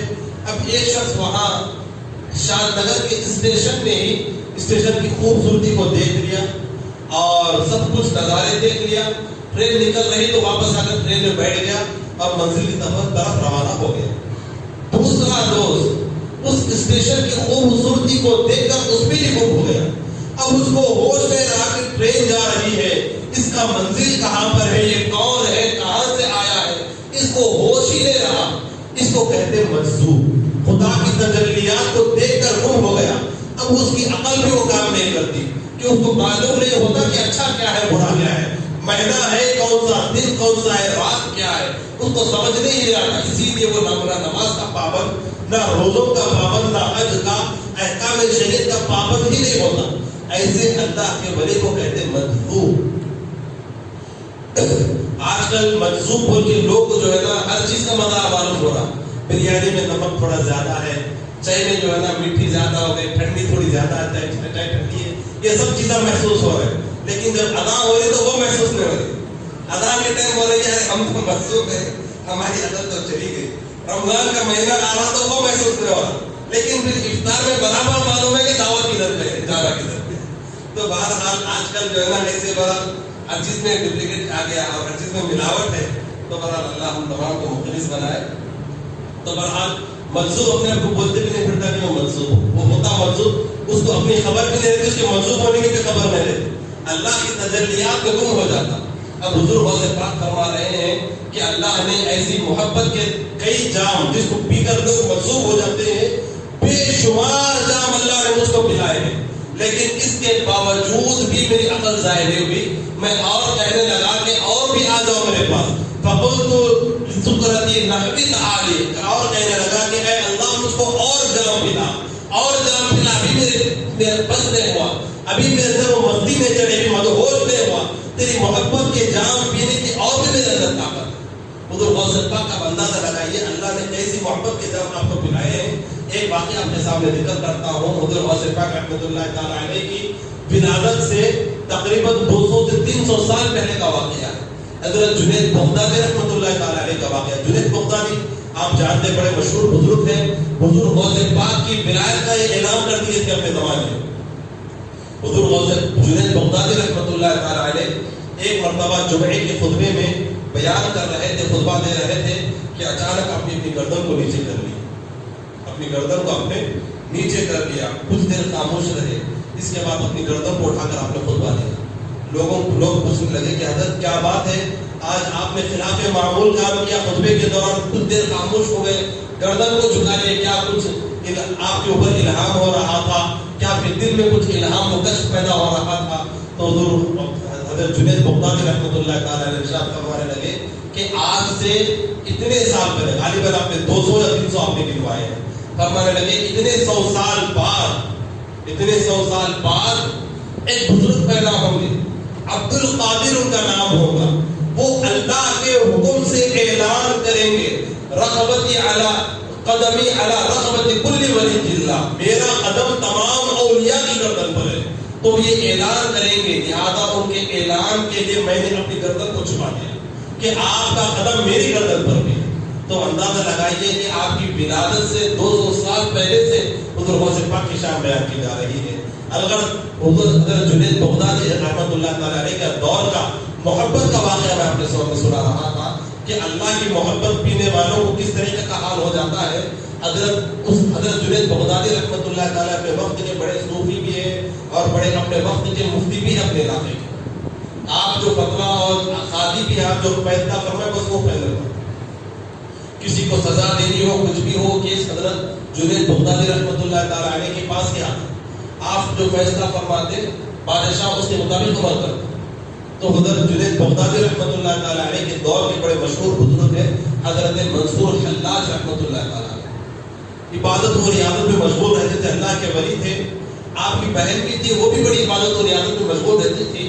ہوا یوں کہ آپ اپنی بہن کو دیکھ رہے ہیں کہ وہ روزانہ ایک وقت مقررہ پر اپنے گھر سے باہر جا رہی ہے اور شام تک وقت گزار کر واپس اپنے گھر کو آ رہی ہے. اب حضرت منصور حلاج رحمۃ اللہ تعالیٰ 102 مرتبہ یہ چیزیں ہونے لگی تو آپ اس پر غور کرنے لگے کہ کیا بات ہے. بہن روزانہ ایک مقررہ وقت پر جاتی ہے اور ایک مقررہ وقت پر واپس آتی ہے. ایک مرتبہ اپنی بہن کے پیچھے پیچھے جانے لگے, اپنی بہن کے پیچھے پیچھے جانے لگے. جا رہے تھے تو دیکھا کہ آپ کی جب بہن جنگل کی طرف گئی اور وہاں پر جب جھاڑی کا علاقہ زیادہ آ گیا اور وہاں پر جو ہے نا کوئی آدمیوں کی آواز تو دور کی بات ہے, لوگوں کا اندھیرا بھی نہ ہو گیا, پر کچھ لوگ رہتے ہو, ایسے ویرانے میں پہنچ کر آپ کی بہن ایک پتھر کے اوپر بیٹھ کر عبادت میں مشغول ہو گئی. اب عبادت کرتی رہی, شام تک عبادت کرتی رہی. شام کے وقت آسمان سے ایک پیالہ اترا, آپ کی بہن اس پیالے کو پی رہی ہے اور حضور منصور حلاج رحمۃ اللہ تعالیٰ دیکھ لی کہ آسمان سے اتر رہا ہے پیالہ اور بہن اس کو پی رہی ہے. فوری آواز لگائے کہ بہن کو روک دیا اور جا کر اپنے بہن کے ہاتھ سے اس پیالے کو لے, کیونکہ آسمان سے آیا ہوا ہے, اللہ کی نعمت ہے, تو اس کو لے کر آپ پی گئے. اب یہ کیا پیالہ تھا؟ یہ وہی پیالہ تھا جو حضور غوث پاک کو اللہ نے بے شمار پیالے پلوائے. تو حضور منصور حلاج رحمۃ اللہ تعالیٰ نے اس پیالے کو پی لیے, اپنی بہن کا کچھ بچا ہوا پی لیے. اس پینے کے بعد حضرت منصور حلاج رحمۃ اللہ تعالیٰ علیہ کی حالت یہ ہو گئی کہ بالکل پورا جذب کی کیفیت میں آ گئی, عقل ظاہر ہو گئی اور جدھر دیکھ رہے ہیں اللہ ہی اللہ نظر آ رہا ہے. اور اب تک لوگ یہ کرتے تھے هو الحق, وہی حق ہے, وہی حق ہے, وہی حق ہے. اب آپ کا یہ ذکر جا کر آپ کا ذکر ہو گیا الحق الحق الحق, میں حق ہوں, میں حق ہوں, میں خدا ہوں, یہ آپ کا ذکر ہو گیا. اب جو شخص اپنے آپ کو خدا کہے, ظاہر سی بات ہے اسلامی حکومت میں اس کی سزا موت سے کچھ نہیں. هو الحق یعنی وہ اللہ ولی حق ہے. حق یہ اللہ کا نام ہے, حق اللہ کا نام ہے, اسی لیے جب اس کا نام رکھنا ہوتا ہے تو عبد الحق, حق کا بندہ رکھتے ہیں. حق اللہ کا نام ہے تو ذکر کیا ہے؟ هو الحق, هو الحق, هو الحق, وہی حق ہے, وہی حق ہے, یہ ذکر ہے. لیکن جب منصور حلاج رحمۃ اللہ تعالیٰ علیہ نے اپنی بہن کے ہاتھوں میں چھین کر وہ جام پی لیے, اب هو الحق کے ذکر کے بجائے الحق الحق الحق کا ذکر کر رہے ہیں. اب سارے گاؤں میں بات مشہور ہو گئی کہ اب منصور حلاج اپنے آپ کو خدا کرے, اپنے آپ کو حق کہہ رہے ہیں. پہنچتے بادشاہ تک بھی پہنچ گئی. تو بادشاہ نے حضرت جنید بغدادی رحمۃ اللہ تعالیٰ علیہ کے پاس اس کیس کو بھیجا کہ دیکھیے کیا معاملہ ہے کہ منصور حلاج اپنے آپ کو الحق کہہ رہا ہے, اپنے آپ کو خدا کہہ رہا ہے. تو حضرت جنید بغدادی رحمۃ اللہ تعالیٰ علیہ اپنی خانقاہ میں تھے. بادشاہ کے لوگ حضرت منصور حلاج کو پکڑ کر گواہ کے طور پر حضرت جنید بغدادی رحمۃ اللہ تعالیٰ علیہ کے پاس لائے کہ آپ خود اپنے آنکھوں سے مشاہدہ کریں. تو وہاں پر حضرت منصور حلاج کہہ رہے ہیں ہم بالکل جذب کی حالت میں ہوش اڑے ہوئے اور دیوانوں جیسی کیفیت بنا کر انا الحق نعوذ باللہ انا الحق کہہ رہے ہیں, میں حق ہوں نعوذ باللہ, میں حق یہ کہہ رہے ہیں. اب وہاں پر حضرت جنید بغدادی کو پوچھا گیا کہ آپ کیا فیصلہ فرماتے ہیں ان کے بارے میں. اب حضرت جنید بغدادی جانتے تھے کیا کیفیت ہے, خانقاہ میں تھے. تو آپ نے فرمایا کہ یہ تعلیم حاصل کرنے کے لیے آئے ہو کہ فتویٰ لینے کے لیے آئے ہو, یہ کیا کیفیت ہے جاننے کے لیے آئے ہو اس بارے میں, یا اگر اس کیفیت میں ہو تو کیا حکم ہے وہ پوچھنے کے لیے آئے ہو. تو سپاہی کہنے لگے کہ بادشاہ کا حکم ہے. بادشاہ پوچھ رہا ہے کہ ایسا کہنے والے کے متعلق کیا حکم ہے, شرعی حکم. تو آپ کہنے لگے کہ میں بھی خانقاہ میں ہوں, فتویٰ دارالفتہ میں دیا جاتا ہے. یہ کہہ کر آپ اپنا خرقہ جو پہنے ہوئے تھے اس کو اتارے. اس کے بعد اپنے اوقات کے مطابق دارالفتہ گئے. سپاہیوں کو بھلا کہ اس وقت آنا. سپاہی وہاں پر حاضر ہو, پوچھا, سوال پیش کیا گیا کہ جو شخص اسلامی حکومت میں اپنے آپ کو علی الحق کہہ رہا ہے اس کے ساتھ کیا کیا جائے. تو حضرت جنید بغدادی رحمۃ اللہ تعالیٰ نے فرمایا, فتویٰ لکھ کر آپ نے ارشاد فرما دیا کہ وہ جو شخص اپنے آپ کو علی الحق کہہ رہا ہے اس کی سزا قتل ہے, اس کی سزا قتل ہے, اس کا سر قلم کر دیا جانا چاہیے. اسی لیے کہا جاتا ہے کہ حضرت جنید بغدادی کے فتوے کی بنیاد پر حضرت منصور حلاج رحمۃ اللہ تعالیٰ کو شہید کر دیا. حضرت منصور حلاج رحمۃ اللہ تعالیٰ کو شہید کر دیا گیا. اسی لیے لوگ کہتے ہیں کہ آپ کے فتوے کی بنا پر آپ کی وجہ سے آپ کو شہید کر دیا گیا. تو بہرحال یہ کیا تھا, حضرت منصور حلاج رحمۃ اللہ تعالیٰ علیہ اپنے بہن کا کچھ بچا ہوا جام پیے تو یہ کیفیت ہو گئی.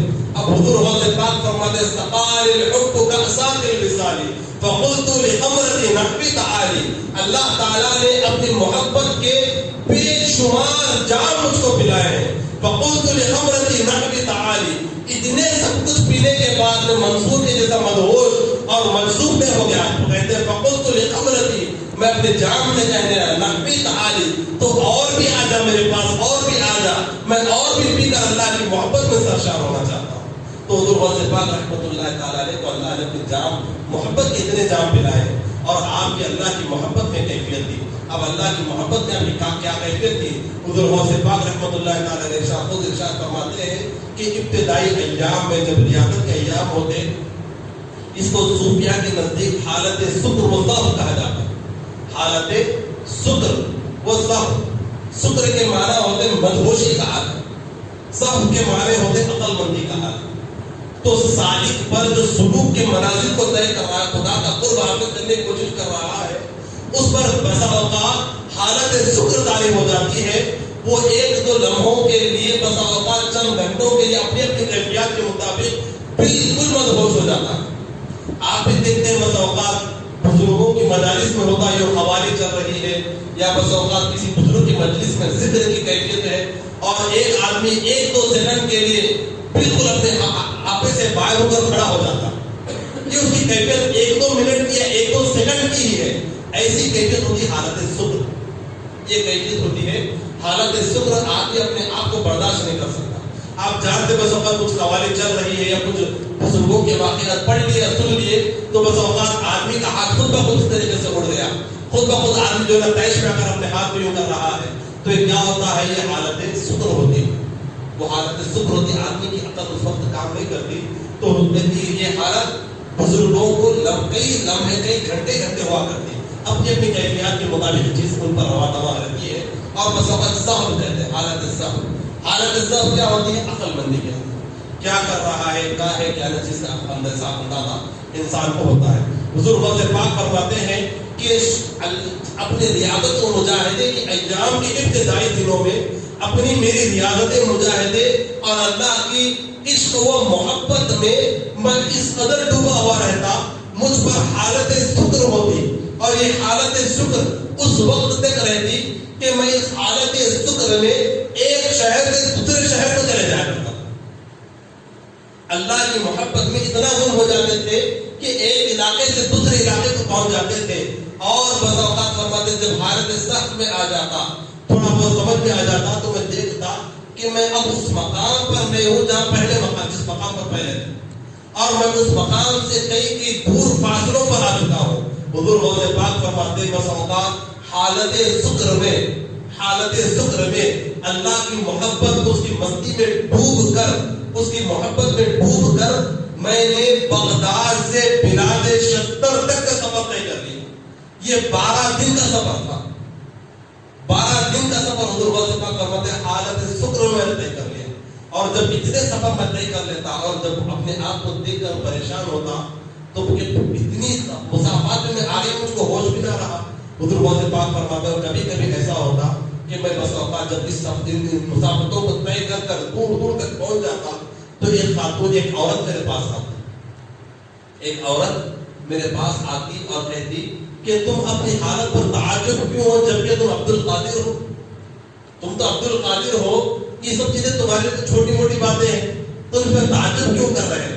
اب سوچے حضور غوث پاک اور اب صوفی اکرام جو حاشیہ لکھ رہے ہیں وہ فرماتے ہیں یہاں اس عورت سے مراد دنیا ہے. دنیا عورت کی شکل میں آتی اور کہتی کہ تم تعجب کیوں کر, تم تو عبد القادر ہو, تمہارے لیے تو چھوٹی موٹی بات ہے, اتنے تو حالت ذکر میں سب چیزیں ہونا, تم تعجب کیوں کر, تمہارے لیے تو بڑی بات نہیں ہے. تو حضور غوث پاک رحمۃ اللہ تعالی علیہ کا مجاہدہ ریاضتیں کی یہ کیفیت تھی.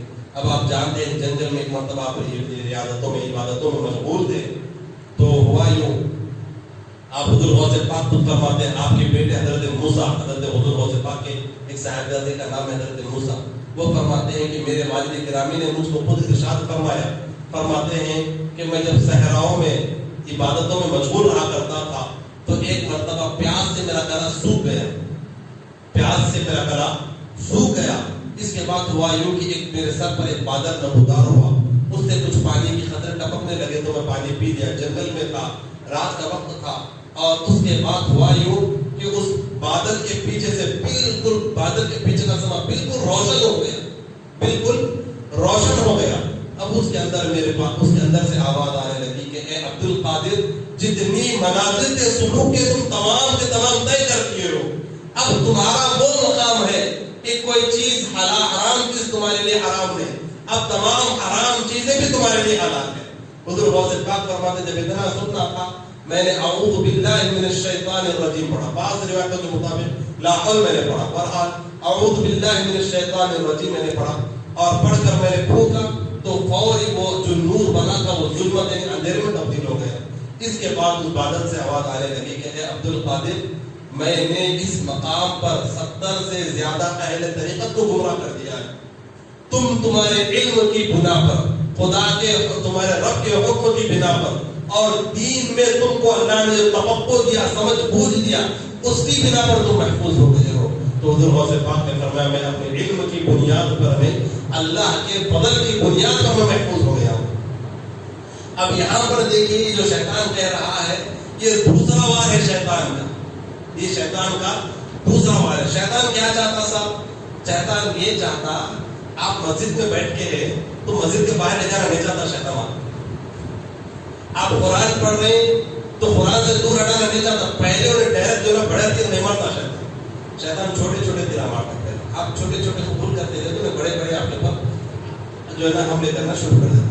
تو شیطان بس یہ چاہتا کہ کسی طریقے سے میں اس کے کام میں خلل واقع کر دوں. نماز پڑھ لے دو لیکن نماز کا ثواب نہیں ملنا چاہیے. نماز کی وجہ سے جو روحانیت انسان کے اندر پیدا ہو رہی ہے وہ روحانیت پیدا نہیں ہونا. اس کے اندر صدقہ کر رہے کرنے دو, صدقے کا فائدہ نہیں ہونا, پہلے یہ چاہتا ہے انسان. آپ نیک کام کر رہے ہیں, نیک کام کر لینے دو لیکن اس کا فائدہ نہیں ہونا یہ چاہتا ہے. جب انسان نیک کام نہیں کر رہا اس وقت نیک کام کی طرف جانا ہی نہیں یہ چاہتا, اور جب انسان نیک کام کی طرف جا رہا ہی نہیں اس وقت اس کو گناہوں میں لے کر چلے جاتا.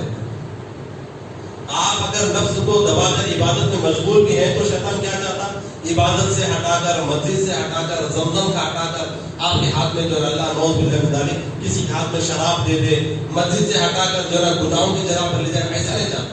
شیطان تھوڑا تھوڑا تھوڑا اسٹیپ بائی اسٹیپ اس کو بولتے ہیں تدریجاً درجہ بدرجہ شیطان کام کرتے رہتا. تو شیطان کیا کرتا؟ تھوڑا تھوڑا بیٹھاتے رہتا، تھوڑا تھوڑا. تو شیطان یہ چاہتا کہ آپ جو بھی کر رہے ہیں آپ کو آپ کی ہی لیول میں بھٹکا دیتا. شیطان صوفیہ ہے، صوفیہ کو صوفیہ کی لیول میں بھٹکا کے دیتا. اب کو بھی کر لو، اللہ کا خوف ان کو نصیب نہیں ہو، یہ چاہتا شیطان. تو بہرحال تو شیطان یہ بولا کہ خیر یہ جو پہلا بار میں کیا، نور کی شکل میں آیا، روشن بن کے آیا، بولا کہ عبد القادر اب تو اب عبادت کی ضرورت ہے، وہاں تو بچ کے حضور غوث پاک. اب دوسرا حملہ کر رہا، کیا بول کے؟ تمہارا علم تمہارے کو بچا لیا. اب انہیں یہ چاہ رہا کہ اب عبادت تو نہیں چھوڑے، میرے کو تو پہچان لیے، کم از کم ایک لمحے کے لیے اللہ سے غافل ہو جانا، ایک لمحے کے لیے اللہ سے غافل ہو جانا اور اللہ کو چھوڑ کر اپنے علم کو پکڑ لینا. اب ہمارے جیسا کوئی آدمی ہوتا تو بولتا الحمدللہ بھائی اللہ کا فضل و کرم ہے، علم اللہ کا فضل نہیں بلکہ علم بچا لیا. ہم ہوتے ہاں بھائی الحمدللہ پڑھ لیا، ہم اتنا پڑھ لیا کرنے سے ہمارا علم بچا لیا، اللہ کا شکر، اللہ ہمارے علم سیکھنے کی توفیق دیا، علم رہنے کی وجہ سے ہم بچ گئے، ہم یہ سوچتے. تو کچھ لمحوں کے لیے دیکھیے ہماری توجہ اللہ سے ہٹ کر علم کی طرف آ گئی. اولیاء کا مقام یہ نہیں ہوتا. اولیاء کی کیا معاملات ہوتے ہیں؟ اولیاء کی باتیں بڑی ہوتی ہیں، اولیاء کی باتیں بھی بڑی ہوتی ہے. اسی لیے کہا جاتا ہے کہ حسنات الابرار سیئات المقربین، نیک لوگوں کی نیکیاں مقربین اللہ کے ولیوں کے لیے وہ بھی گناہ کا درجہ رکھتی ہیں، ان کی نیکیاں اس سے بھی بڑی ہوتی ہیں. حضور غوث پاک کی کہی ہوئی بات ہے، آپ کا کیا ہوا عمل ہے، ڈائریکٹ پبلک میں نہیں لا سکتے، اس کو درجہ بدرجہ بنا رہا. تو لہذا اسی لیے ایک عام آدمی میں اور حضور غوث پاک میں زمین آسمان کا فرق. آپ کی کہی ہوئی بات عام آدمی کے لیے نہیں ہوتی. تو بہرحال یہی بات، تو بہرحال تو شیطان کہنے لگا کہ آپ جو ہے نا آپ کا علم بچا لیا، اللہ نے آپ کو جو تفقد یا علم کی دین کی سمجھ بول دیا وہ آپ کو بچا لیا. تو یہ دوسرا بات ہے کہ اب چلو اس میں تو فیل ہو گیا، ایک لمحے کے لیے ان کا ذہن تھوڑا اللہ کے پاس سے ہٹا دو. تو حضور غوث پاک یہاں پر اسی دام میں نہیں آئے، اس کے فریب میں نہیں آئے. آپ کہنے لگے مجھ کو میرا علم نے خدا کا فضل بچا لیا. تو یہ ہے حضور غوث پاک رحمۃ اللہ تعالیٰ نے جو شیطان کے چھوٹے چھوٹے باروں سے بھی آپ کو ہوتے بھی آباد آ گئے. یہ مجاہدات ریاضتوں سے چیزیں حاصل ہوتی ہیں. نفس کے اوپر انسان سختی کرتا جائے، نفس کی نگہداشت کرتا جائے، اس قسم کی باتیں سمجھ میں آتی رہتی ہے. تو بہرحال حاضرین حضور غوث پاک رحمۃ اللہ تعالیٰ علیہ کے چند باتیں تھی آپ کے سامنے ذکر کی گئی. اچھا آپ کے سامنے ایک اور بات ذکر کیا تھا، وہ آخر میں ذکر کرنی تھی. اب حضور غوث پاک رحمۃ اللہ تعالیٰ علیہ جس وقت کچھ برج البغداد کے نیچے 11 سال تک عبادت کیے تو آپ نے عہد کیا تھا کہ میں اس وقت تک نہیں کھاؤں گا جب تک اللہ نہ کھلائے، اس وقت تک نہیں پیوں گا جب تک کہ اللہ نہ پلائے. پھر ایک وقت ایسا بھی آیا حضور غوث پاک کا کاروبار چل رہا ہے، بڑا عالیشان آپ کا مدرسہ ہے، آپ کی خود جہازیں ہیں جو پانی میں چلا کرتی ہیں، جہازوں میں مال بھی آپ کا ہے جو کاروبار کے لیے ایک ملک سے دوسرے ملک آیا جاتا ہے. وقت وہ بھی آیا، اس وقت حضور غوث پاک رحمۃ اللہ تعالیٰ مرغی بھی کھا رہے ہیں، تلی ہوئی مرغی بھی ہے، مریدین بھی سامنے بیٹھے اس وقت وہ بھی کھا رہے ہیں. لیکن ایک وقت آپ یہ بھی فرما رہے ہیں کہ اس وقت تک نہیں کھاؤں گا جب تک کہ اللہ نہ کھلائے، اس وقت تک نہیں پیوں گا جب تک کہ اللہ نہ پلائے. اس کے بعد ہوا یوں کہ حضور غوث پاک اپنے اس بات پر قائم تھے کہ حضور غوث پاک رحمۃ اللہ تعالیٰ ویرانے میں بیٹھے ہوئے عبادت مشغول ہے اور بھوک کا شدت کا یہ عالم کہ آپ سے رہا نہیں گیا. ایک آدمی جاتے جاتے وہاں سے گزرتا ہوا آپ کے سامنے کھانا رکھ کر چلا گیا. حضور غوث پاک رحمۃ اللہ تعالیٰ بھوک کی وجہ سے کھانے کی طرف آگے بڑھے، پھر اپنے آپ کو روک لیے تو آپ کو آواز آنے لگی الجو الجو، بھوک بھوک بھوک، اس قسم کی آواز آنے لگی. تو اتنے میں ایک بزرگ وہاں سے آئے. کون تھے وہ؟ حضور غوث پاک کے پیرانے پیر حضرت شیخ ابو سعید مخزومی رحمۃ اللہ تعالیٰ، بعض روایت میں مخزومی بھی کہا گیا، مخرمی بھی کہا گیا، شیخ ابو سعید مخرمی رحمۃ اللہ تعالیٰ علیہ. وہ آئے اور فرما کے اے عبد القادر یہ کیا حالت ہے، اے عبد القادر یہ کیا حالت ہے؟ تو مطلب تم کھانے کی طرف سے لپک کے تم تو مجاہدوں میں مشغول تھے، تم تو بولے تھے مجاہدوں میں مشغول ہو، اب مجاہدوں میں تو پھر یہ کھانے کی طرف ہاتھ کیوں بڑھ گئے؟ تو وہ کہنے لگے کہ حضرت ایک وقت کے لیے ہاتھ آگے بڑھ گیا لیکن ابھی بھی میرا نفس، میرا بھوک بے چین ہے، میرا نفس بے چین ہے بھوک سے، لیکن ابھی بھی میری روح مطمئن ہے، میری روح مطمئن ہے اور میرا مجاہدہ اتنا کڑا ہے کہ سانس کے رکنے تک میں مجاہدے پر قائم رہ سکتا ہوں. لہٰذا میں نے کچھ نہیں کھایا. اس کے بعد آپ کے شیخ چلے گئے. آپ کے شیخ کا جانا تھا حضرت خضر علیہ السلام.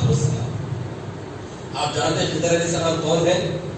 خضر علیہ السلام وہاں پر آئے اور آ کر حضرت حضور غوث پاک کا ہاتھ پکڑ کر کہنے لگے کہ اے عبد القادر چلو اب میرے ساتھ. آپ کا ہاتھ پکڑ کر لے گئے کہاں پر؟ پیر و مرشد کے گھر پر. دیکھا کہ حضرت پیر و مرشد گھر کے باہر کھڑے ہوئے ہیں, انتظار کر حضرت حضور غوث پاک کا. وہاں پر آنے کے بعد اپنے پیر و مرشد وہ آپ کے پاس تشریف لے گئے. آپ کے پیر و مرشد اندر سے کھانا منگوائے اور اپنے ہاتھوں سے لقمہ بنا کر حضور غوث پاک کو آپ نے کھلایا. یہ حضرت خضر علیہ السلام کون ہے؟ یہ حضرت خضر علیہ السلام وہ شخصیت کا نام ہے جو قیامت تک زندہ رہنے والی. حضرت موسیٰ علیہ السلام کے دور کے ہیں آپ, شاید اس سے بھی پہلے ہو تو علم نہیں ہے, لیکن اس دور سے آپ کے واقعات ملتے ہیں. قرآن میں حضرت خضر علیہ السلام کا بھی ذکر ہے. 15ویں پارے کی آخری صفحہ 16ویں پارے کا شروع کا پہلا رکوع, یہ اس میں پورا حضرت خضر علیہ السلام موسیٰ علیہ السلام کا واقعہ. تو حضرت خضر علیہ السلام کو اللہ نے حیات دی ہے اور اس امت کے جتنے بھی اولیاء بڑے بڑے اولیاء رہیں گے وہ حضرت خضر علیہ السلام کی محبت کے آپ سے ملاقات کی طرف جا رہے ہیں. اور چند اولیاء کو حضرت خضر علیہ السلام سے ملاقات بھی ہو, حضرت خضر علیہ السلام سے ملاقات بھی ہوگی. جب حضرت خضر علیہ السلام سے ملاقات ہو گئی تو پھر وہ ولی ایسا ولی ہوتا ہے کہ اسے کوئی پھٹکا نہیں سکتا, اور وہ ولی اپنے وقت کا غوث ہوتا ہے. غوث جانتے ہیں آپ, اولیاء میں جو تمام اپنے زمانے کے تمام ولیوں کا سردار ہو اس کو کہتے ہیں غوث. اور ہمارے غوث پاک غوث اعظم ہے. قیامت تک جتنے غوث ہوں گے اپنے اپنے وقت کے سب سے بڑی ولی ہوں گے, ان تمام غوثوں کے جو سب سے بڑے وہ غوث اعظم, اسی لیے آپ کو غوث اعظم کہا جاتا ہے. غوث کے معنی اولیاء کے جو سب سے بڑا ولی ہو اپنے زمانے. اب ہمارا زمانہ ہے, اس زمانے میں بھی اولیاء کا ایک غوث ہوگا, تمام ولیوں کا سب سے بڑا ولی جس کو غوث کہا جاتا ہے. تو قیامت تک جتنے غوث ہوتے رہیں گے ان تمام غوثوں کے سب سے بڑے جو غوث ہوں گے وہ تو غوث اعظم رحمۃ اللہ تعالیٰ ہے.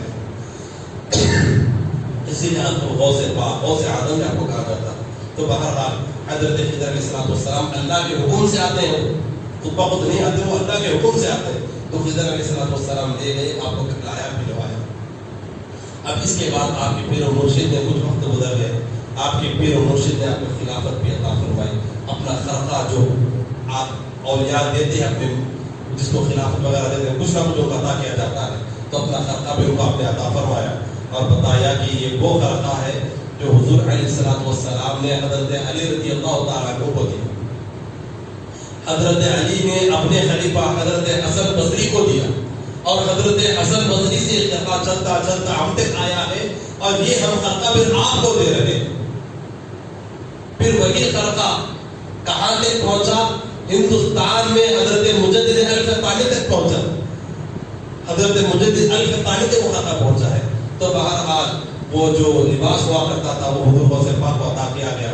ایک مرتبہ کسی ولی نے حضرت خضر علیہ السلام سے کسی ولی کی ملاقات ہو گئی, تو انہوں نے پوچھا کہ حضور غوث پاک کو اللہ نے کیا مقام دیا؟ تو حضرت خضر علیہ السلام نے ارشاد فرمایا عبد القادر کو اللہ نے وہ مقام ولایت کا عطا کیا ہے کہ پھر کائنات میں کسی کو مقام ملنے والا نہیں کبھی قیامت تک. وہ مقام اللہ نے حضور غوث پاک کو عطا فرمایا. تو اللہ محترم حاضرین, یہ بس ہم نے حضور غوث پاک رحمۃ اللہ تعالی علیہ کی جو مجاہدانہ زندگی تھی اس کے اوپر ہم نے تبصرہ کیا, وہ بھی مختصر. اب اس کے بعد حضور غوث پاک تو اپنے ویرانوں میں ہے, مجاہدوں میں ہے. اس کے بعد حضور غوث پاک رحمۃ اللہ تعالی علیہ کا حکم ہوتا ہے. حضور علیہ السلام خواب میں آ کر تشریف فرماتے ہیں کہ عبد القادر اب جاؤ, لوگوں پہ جا کر وعظ و نصیحت کرو, بیانات کرو. حضور غوث پاک وہاں پر آتے ہیں. مدرسہ جس میں آپ تعلیم حاصل کیے تھے وہ بالکل ختم پر تھا. پھر وہاں آ کر اس کی احیاء و نشاط ثانی فرماتے ہیں. پھر وہ اپنے وقت کا بڑا ادارہ بن جاتا ہے. پھر حضور غوث پاک کے مریدین میں, آپ کے طلبہ میں وہ لوگ بھی ہوتے ہیں جو خریا گاؤں بستی ملک جا کر دین اسلام کی دعوت دیتے ہیں. اور انہی دعوت دینے والوں میں سے بعض لوگوں نے جو کرد کے رہنے والے تھے ان لوگوں نے اسلام قبول کیا. انہی کردی لوگوں میں سے صلاح الدین ایوبی کے والد گرامی حضور غوث پاک کے پاس آ کر دعائیں لیتے ہیں، حضور غوث پاک کے پاس آ کر دعائیں لیتے ہیں. پھر صلاح الدین ایوبی جنہوں نے بیت المقدس کو دوسری مرتبہ فتح کیا تھا، ان کی فوج میں شامل ہونے والے حضور غوث پاک کے مریدین آپ کے طلبا ہوتے ہیں. تو حضور غوث پاک نے بہت بڑا کام کیا، اور دینی علوم میں نہیں، سائنٹیفک علوم میں بھی، اور دنیا کا جو جغرافیہ کا جو علم ہوتا ہے ان میں بھی بڑے بڑے ماہرین کو انہوں نے پیدا کروایا. الغرض دنیا کے ہر شعبے میں حضور غوث پاک کا کام رہا ہے، ہر شعبے میں، دین کا ہو کہ دنیا کا ہو. آپ کے طلبا، آپ کے مریدین حضرت صلاح الدین ایوبی کی فوج میں بھی شامل تھے جنہوں نے بیت المقدس کو دوسری مرتبہ فتح کیا. حضور غوث پاک کی دعاؤں سے فتح کیا گیا. آپ کے طلبا، آپ کے شاگردین اس میں تھے. پھر حضور غوث پاک کا اتنا بڑا کاروبار جہاز کی جہاز چل رہی، پھر تمام معاملات آپ کی نیادت و مجاہدے کی بات والی زندگی جس کا پبلک میں آ کر کام کر رہے ہیں وہ، پھر بادشاہوں کے ساتھ بادشاہوں تک ٹکراؤ، یہ سب چیزیں پھر اپنی زندگی کا حصہ ہے. انشاءاللہ اللہ نے توفیق عطا فرمائے تو پھر کبھی انشاءاللہ اپنی زندگی کے بقیہ احوال کو بھی ذکر کرنے کی کوشش کی جائے گی. اللہ تبارک و تعالیٰ ہم تمام کو نفس کا غلبہ عطا فرمائے. اللہ حضور سے پاک رحمۃ اللہ تعالیٰ علیہ کے ذکر سے ہم تمام کو نفع عطا فرمائے. اللہ آپ کے تعلیمات کے مطابق ہم کو زندگی گزارنے کی توفیق عطا فرمائے. ہماری والدین تمام مسلمانوں کے بغیر ایسا فرمائے، اور اللہ کے نیک بندوں کے ساتھ